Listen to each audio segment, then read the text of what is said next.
Welcome to part 2 of Let's Play City of Thieves by Ian Livingstone. At the end of the last part, I was on paragraph 396, and I was about to decide whether to enter a flower shop or keep walking west. I'm going to keep walking west and turn to 24.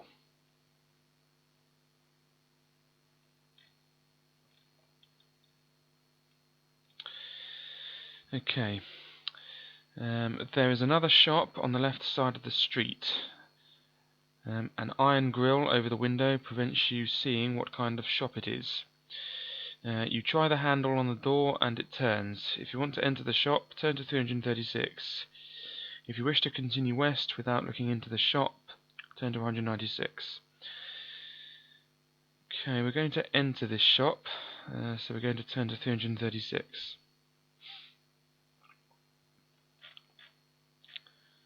Here we go. Once inside the shop, you realise why the windows are barred. It is a jeweller's shop. Standing behind the glass counter is a huge bald-headed man with an eye patch covering his left eye.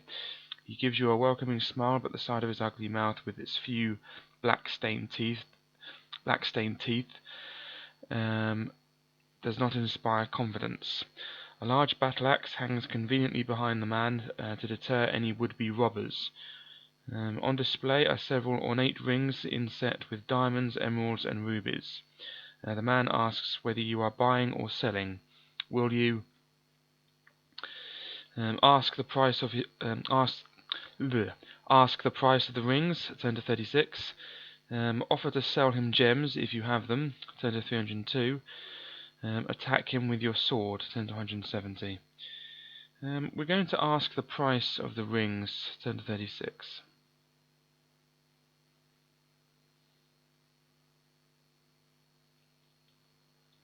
The man leans on the counter and tells you that a ring of invisibility costs 10 gold pieces, a ring of fire costs 8 gold pieces, and a ring of ice costs 7 gold pieces. If you wish to buy one of the rings, make the necessary deduction on your adventure sheet. Bidding the man farewell, you slip the ring on your finger and leave the shop to head west. Turn to 196. Okay, we're going to take the ring of fire, and that costs us 8 gold pieces, so let's do that. That puts us down to 24. And now we have a ring of fire. Whoops, with a ring of 4 by accident. Don't have my glasses on. Okay, so we're going to turn to 196. Here we go.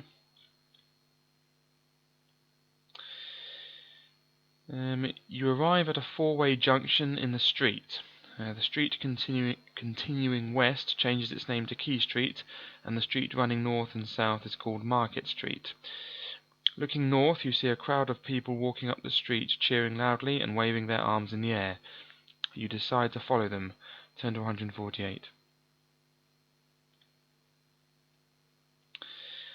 As you catch up with the chanting crowd, you see that they are carrying eggs and rotten tomatoes.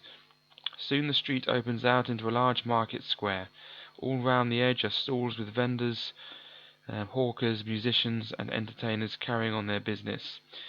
In the middle of the square is an elevated pillory. Above the noise of the crowd, a trumpet sounds, and the crowd start to pelt the man in the pillory with rotten food. An old woman standing next to you offers you 2 eggs to throw. Not wishing to appear to be an outsider, you take the eggs and hurl them. But as you do so, the old woman picks your pocket without you noticing. Lose 1 gold piece or any one item you may have. Unaware of your loss, you walk away from the crowd to look at the various stalls. Turn to 287. Okay, there we are. Okay, so we've lost a gold piece. Now we're down to 23. And now we're turning to 287.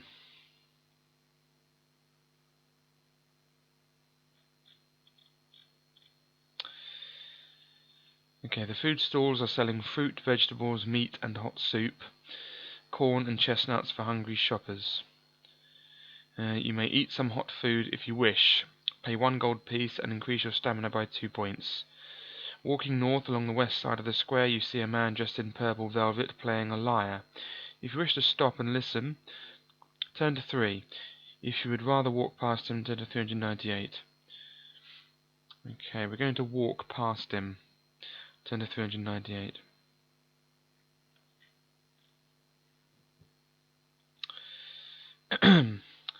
A small circle of people is standing around a bare-chested man. He is enormous and his muscles look as hard as iron. He is asking the crowd for a volunteer to play catch with a cannonball. He states that whoever drops a cannonball must pay the other 5 gold pieces. If you wish to take him on at his game, turn to 378. If you would rather walk on, turn to 52. Okay, we're going to walk on and turn to 52. There's the man himself.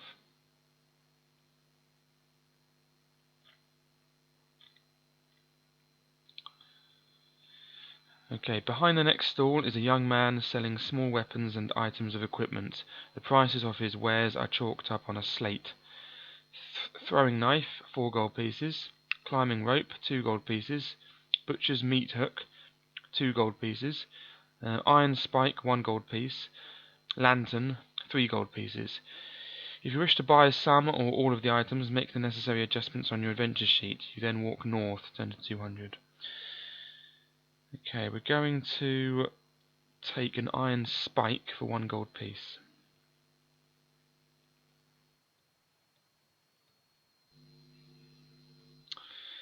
And then we're down to 22 gold now.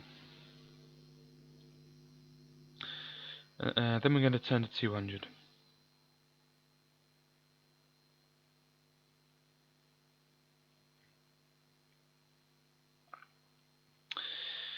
In the next stall area there is a small brightly coloured tent. Attached to it is a small sign which reads, Madam Star, Clairvoyant. If you wish to enter the tent, turn to 394. If you would rather continue north, turn to 117. Okay, we're going to continue north, so turn to 117. We don't need any hocus pocus. Okay. At the end of the market, a street named Bridge Street runs north out of the square. You decide to walk down it in the hope of finding the elusive Nicodemus. It starts to rain, and the tumble-down houses huddled together on either side of the street look as if they need shelter themselves. Most have their windows boarded up and are empty. The door to one flaps noisily in the wind. If you wish to take refuge in the derelict house until the rain stops, turn to 188. If you would rather press on ahead, turn to 31. Okay, we're going to press on ahead and turn to 31.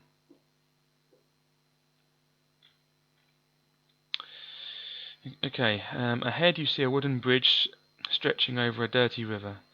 Various bits of rubbish are floating down to the sea on its black surface, and you squirm at the sight of a human hand passing by. The bridge supports and columns reach high above, and you see skulls, both human and non-human, tied to them. The wind makes an eerie noise as it whistles through the bridge structures, reminding you of tortured souls crying out for help. Almost hidden from view is a small flight of steps going down underneath the bridge from where you are standing. A one-legged man carrying a sack is crossing the bridge from the northern bank.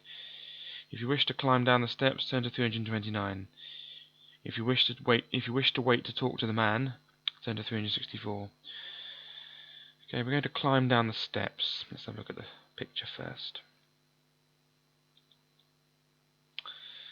Okay, so we're going to climb down the steps and turn to 329.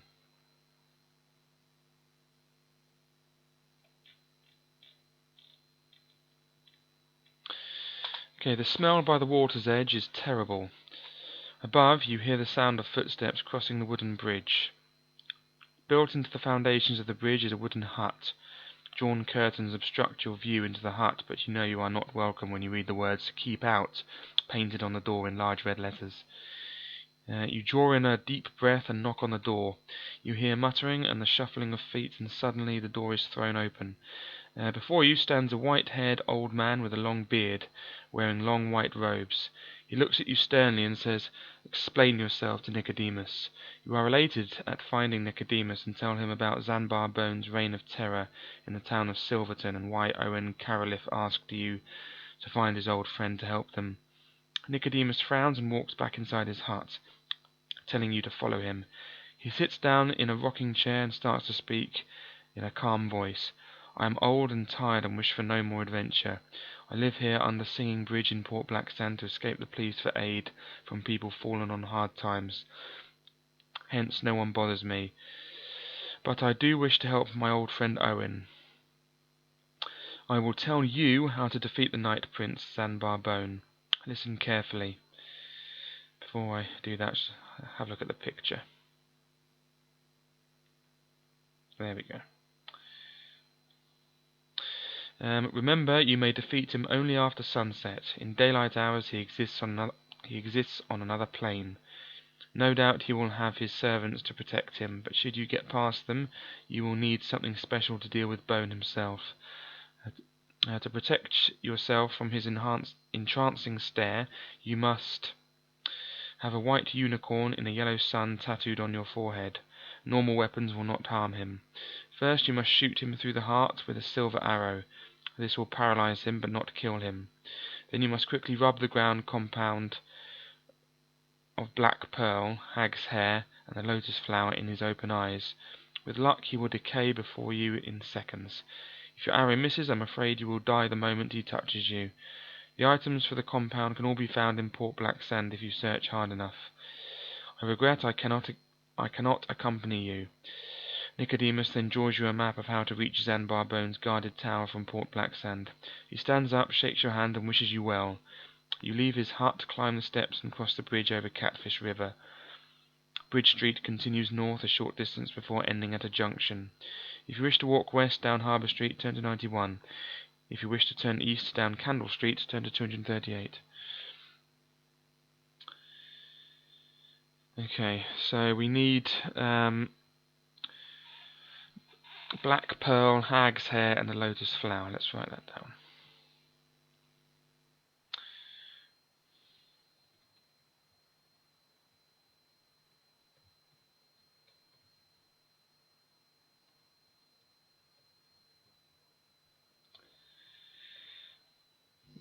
And we have a map. Map from Nicodemus. New line, there we go.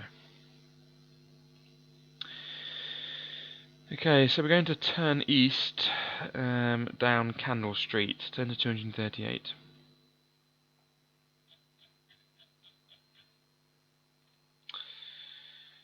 Okay, on the right side of the street you see a small alleyway between two houses. The alley soon ends at a doorway with 6 skulls painted on it, 1 black and 5 white. If you wish to walk down the alley and open the door, turn to 27. If you would rather continue east, turn to 139. Okay, we're going to continue east and turn to 139.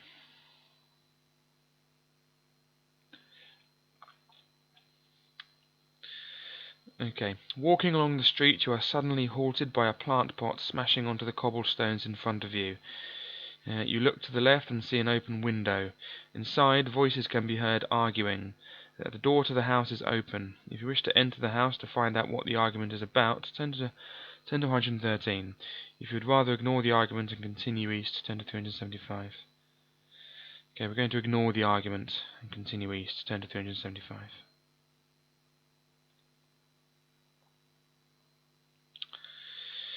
Eventually, the street comes to a dead end at a high stone wall. There are stone steps leading to the top of the wall. On the other side of the wall you can hear grunts, growls, and cheering. If you wish to climb over the wall, turn to 40. If you wish to walk back to the junction and head west down Harbour Street, turn to 91. Okay, we're going to climb over the wall and turn to 40. Here we are. From the top of the wall, you see that it encircles a group of brown creatures playing some kind of game with a wooden stick and a small leather ball. One of the creatures has just hit the ball and is running towards a creature from the other team who has his foot on a cloth bag. You realise that these creatures are bays playing their favourite game, baseball. Dear oh dear. Dear oh dear oh dear oh dear. I'll say that again. You realise that these creatures are bays playing their favourite game, baseball. If you wish to ask to join in their game, turn to 168. If you would rather climb back down the wall, return to the junction and head west down Harbour Street, turn to 91. And there he is, he's playing baseball. Unbelievable. Okay, we're going to ask to join in their game, so turn to 168.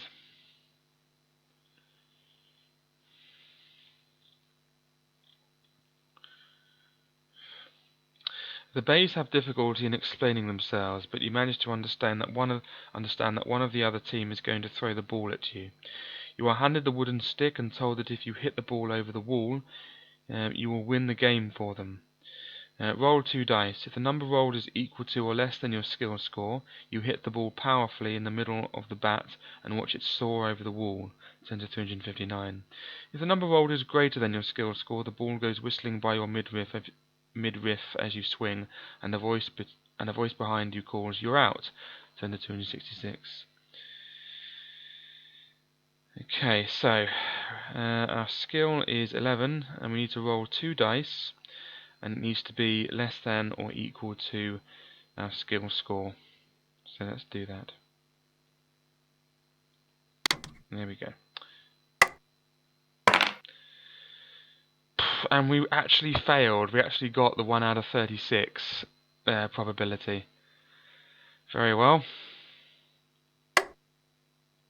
Okay, so we weren't successful. So turn to 266.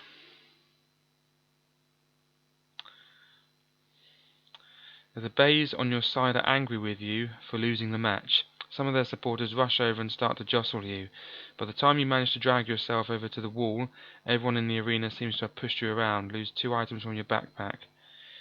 Eventually you climb back over the wall and walk to the junction to head west along Harbour Street, turn to 91. Okay.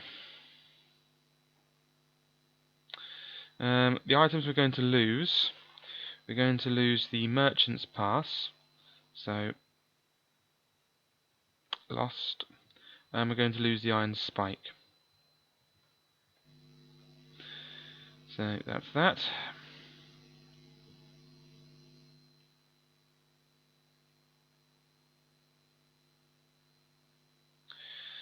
Okay, that's pretty annoying because we've not gotten certain items from winning that game, so I'm really annoyed that we actually got the 1 out of 36 probability for rolling a 12.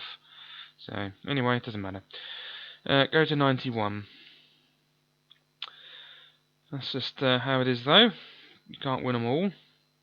That's the nature of probability. You pass a beggar in the street. He is sitting in the gutter and holds an empty tin in his hand. If you wish to toss a gold piece into his tin, turn to 332. If you would rather walk past him, turn to 124. We're going to toss a gold piece into his tin, so 21. And then let's go to 332.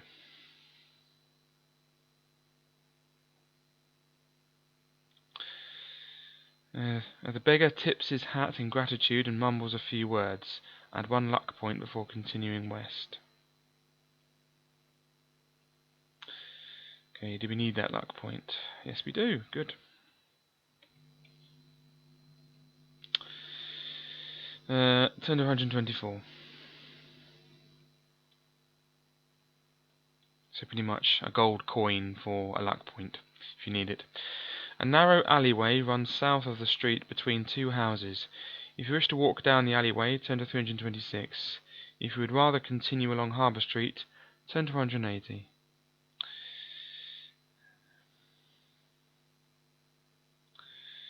Okay, what do we have in our possession?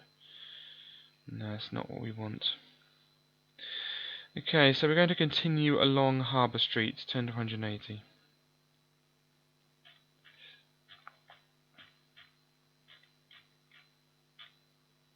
Here we are. Ahead, you hear the noisy clatter of galloping hooves on the cobblestones. You hear the noise of wooden wheels and an urging voice followed by the crack of a whip. Someone is rapidly approaching in a horse-drawn carriage. If you wish to see who it is, turn to 344. If you would rather hide out of sight behind a barrel and watch the carriage pass by, turn to 34. Okay. We're going to hide out of sight behind a barrel and watch the carriage pass by. Turn to 34.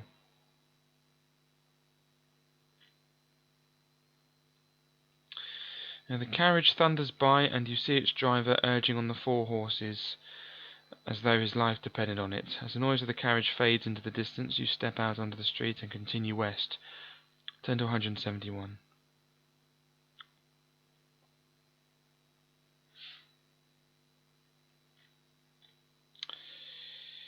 Okay, the street gradually starts to run downhill. The houses end at a tavern called the Black Lobster, and the street opens out onto a quayside. A stone jetty runs out to sea, and tied to it is an old galleon. It is flying the Skull and Crossbones, and is probably one of the many pirate ships that anchor in Port Blacksand to offload their booty. Harbour Street turns right at the jetty and runs north parallel to the shore as far as you can see. If you wish to walk down the jetty to climb on board the ship, turn to 399. If you wish to walk north up Harbour Street, turn to 78. Okay, we're going to walk down the jetty to climb on board the ship. So turn to 399.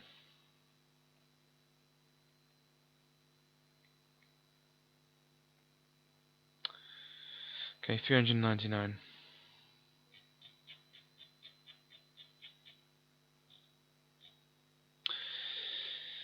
A rope ladder hangs down from the stern of the ship to the jetty. There is also a gangplank leading up the side of the ship. If you wish to board the ship by climbing the rope ladder, turn to 87. If you wish to walk straight up the gangplank, turn to 294. Okay, we're going to climb the rope ladder. The rope ladder. No, not ladder. The rope ladder. Turn to 87. You reach the top of the ladder and peer over the handrail to survey the ship's deck. There are 2 large masts rising into the air from the deck. Wooden boxes, barrels, and coils of rope lie all around, and one of the ship's crew stands on guard at the top of the gangplank. In the centre of the deck there is a small cabin with an open door. Through the door you see stairs leading down to the lower decks. If you wish to inspect any of the wooden boxes and barrels, you will have to deal with the pirate on guard. Turn to 120. If you wish to creep along the deck to the stairs, turn to 50. Okay, we're going to creep along the deck to the stairs. So turn to 50.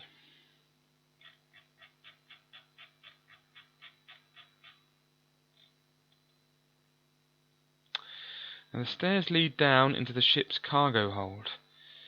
It is empty. Opposite you, a corridor leads from the hold to 2 closed doors. You walk along the corridor and listen at the doors. From the door on your left you hear loud snoring. From the door on your right you hear nothing. If you wish to open the door on the left, turn to 271. If you wish to open the door on the right, turn to 232.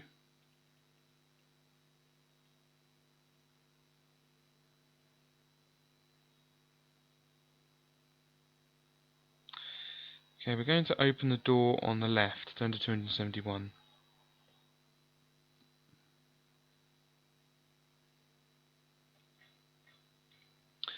There we go. Asleep in their bunks are 3 pirates. Their room is small and contains only clothing and a few personal possessions. It looks as if the pirates have been drinking and gambling. There is an uncorked bottle of rum, a mug, and a pack of cards on top of a barrel in the centre of the room. You see that one of the pirates is wearing a small leather pouch around his neck. If you wish to creep up and try to cut it loose, turn to 162. If you would rather close the door again and not take any risks, turn to 284. There are the pirates.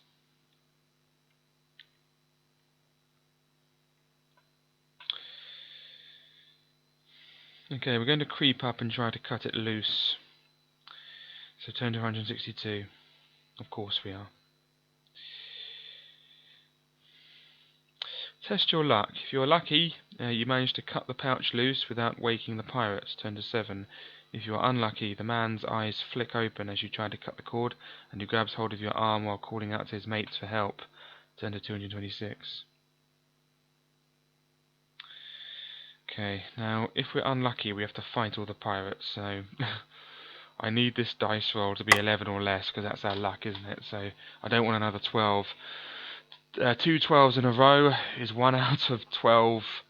1 out of 36 squared, which is roughly 1 out of 1200 of probability of getting 2 12s in a row after rolling 2 dice.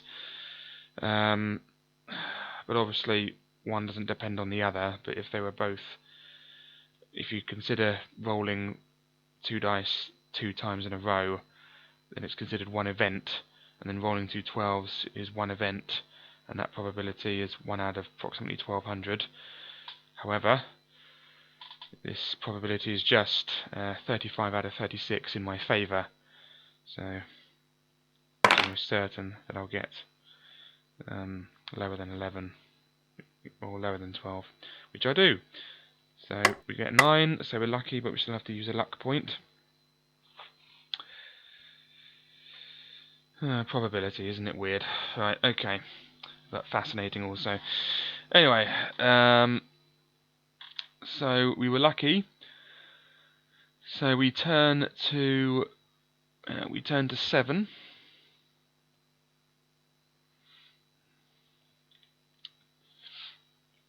You tiptoe quietly out of the room and close the door. In the corridor you open the pouch and find 6 black pearls. Add 2 luck points. Okay, that's my luck back to normal then. And we have 6 black pearls. Vandiddly-tastic. Right, okay. If you have not already done so, you may open the other door, turn to 232, or leave the ship to continue your search of Port Blacksand by walking north up Harbour Street, turn to 78. And we're going to open the other door and turn to 232. In for a penny, in for a pound. Now the door opens into a small room, in the centre of which stands a steaming tub of hot water. If you wish to hide behind the door inside the room to see who is about to take a bath, turn to 12. It's a bit weird. If you would rather close the door, turn to 383. We are going to hide behind the door, so turn to 12. Even though that's a bit weird. But then that's what makes life interesting. Okay, after a few minutes you hear footsteps coming down the corridor. The door opens and a man walks into the room wearing nothing but a towel round his fat stomach. You watch as he drops the towel and lowers himself gently into the tub with a loud sigh. If you wish to surprise him by drawing your sword and uttering a loud ahem, turn to 176. If you would rather creep out of the room back into the corridor while he submerges himself, turn to 383. Okay, we're going to surprise him, of course, so 176.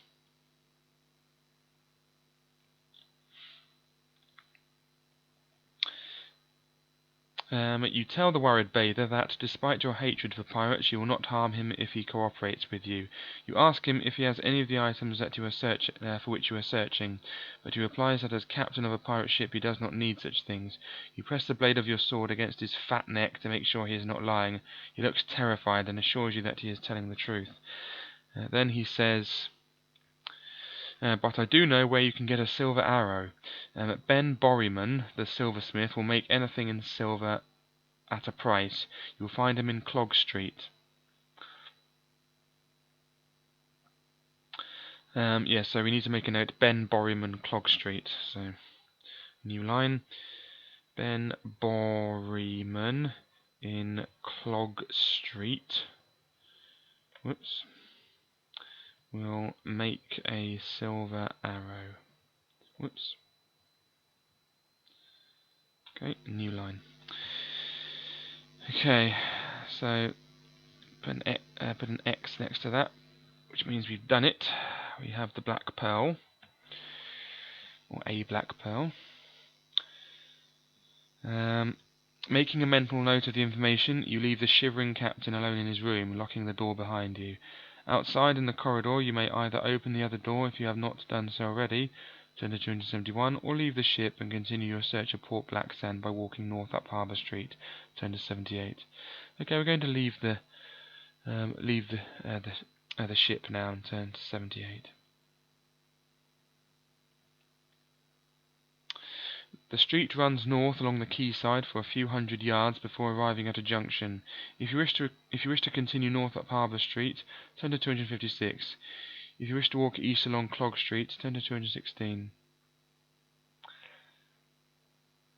Okay.